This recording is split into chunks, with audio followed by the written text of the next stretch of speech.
So 9 years ago, my grandfather emailed me and my dad and invited us to go down to Florida because he was having a reunion with people he had served with in World War II. Now, while my dad and I were really happy to go down there just to see my grandfather because we didn't get to see him that much, we decided that we wanted this trip to have a purpose. We wanted it to be more than just seeing him. And so we decided on that when we went down there, we were going to interview and record my grandfather and as many men as we could so we could have their stories recorded forever before they went away. Now, one of these stories that my grandfather told me was how, because he was the flight engineer, it was his job to fix any problems that happened when they were in flight. Now, during one of their missions, they started losing engines quickly, then pinpointed the problem down to the bomb bay, which is where all the bombs are stored. And so when he got down there, that was but a foot of fuel. Now, that was a major issue. So he had to open up the bomb bay, and they were flying about 10,000 to 15,000 feet up. So flying that high, he walked across a thin metal beam to the other side to duct tape a pipe closed to stop the leak. Now, this is not a story I had heard before, my mother had heard before, or my grandmother never heard before. And that wasn't unique to just my grandfather. For most of these men, them telling these stories was the first time that they had been told since they had happened. And even though I was just in 4th grade, I realized that that was a problem, that these are stories that need to be heard and that people need to hear. And the only way to do that is to simply sit down and talk. Now, I was just in 4th grade before I went on that trip, and I had no idea what I wanted to do in life. But on the flight home with my dad, I immediately knew what I wanted to do. I wanted to be exactly like my grandfather and exactly like the men I had interviewed. And that's exactly what I'm going to be doing. Once I graduate high school, I'll be attending Virginia Tech as a member of the Army Corps of Cadets and will graduate as a 2nd lieutenant in the Army. And because of that, I wanted to do a modern version of what I did with my grandfather. I wanted to speak to younger veterans and see what they're going through now compared with what my grandfather went through. So with the help of some fantastic teachers from this high school, I was able to go to my local VA holiday party and interview some of these men. Now, the first question I wanted to ask them was, what has the VA done for you and what could they do better?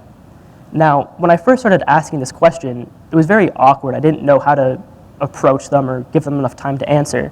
But slowly but surely, I was getting the hang of it. And one of the first veterans I talked to, who was on the younger side, probably in his early 20s, he talked about for him, what the VA did for him was it got him into rehab. It got him clean after his service. But what they really couldn't do was find him work. He was only getting 3 to 4 hours a week, and eventually he quit. And he just hops from VA to VA now. And he said how they're too used to the older veterans and not the younger ones coming back from Iraq or Afghanistan who are still looking for work. Now, another veteran I talked to in his 40s or 50s, he said that for him, healthcare was his biggest issue. He had to have a major dental surgery, and after waiting up to 3 months for the VA, they did nothing.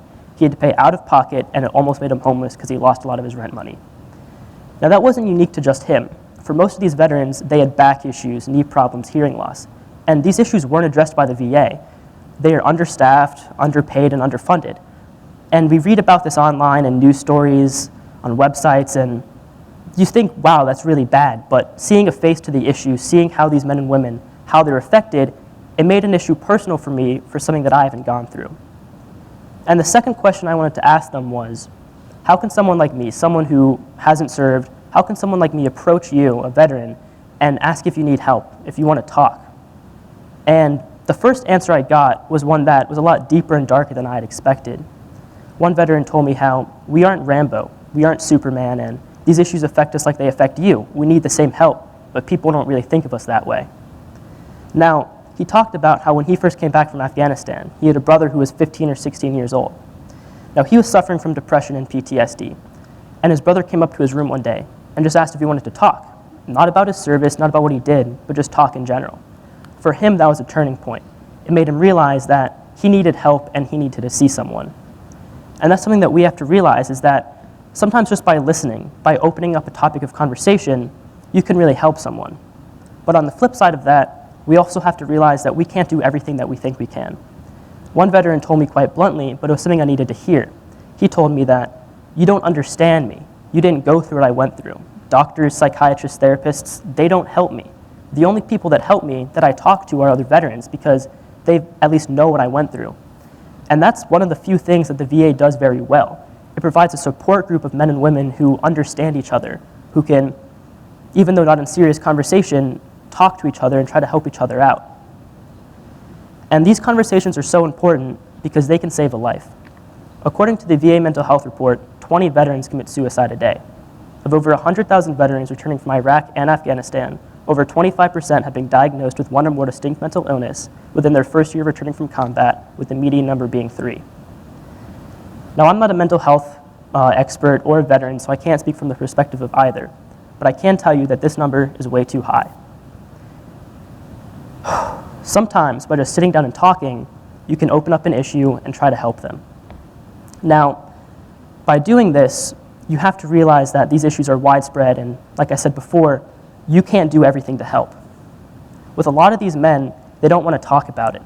And one of the most important things is being comfortable with it and not pushing them, which is something I realized. When I first was asking the question about, how can someone like me talk to you, a lot of them said the same answer, that you don't understand me, so how am I supposed to talk to you? So one of the most important things is not trying to push yourself to help by simply saying, I'm here if you need me.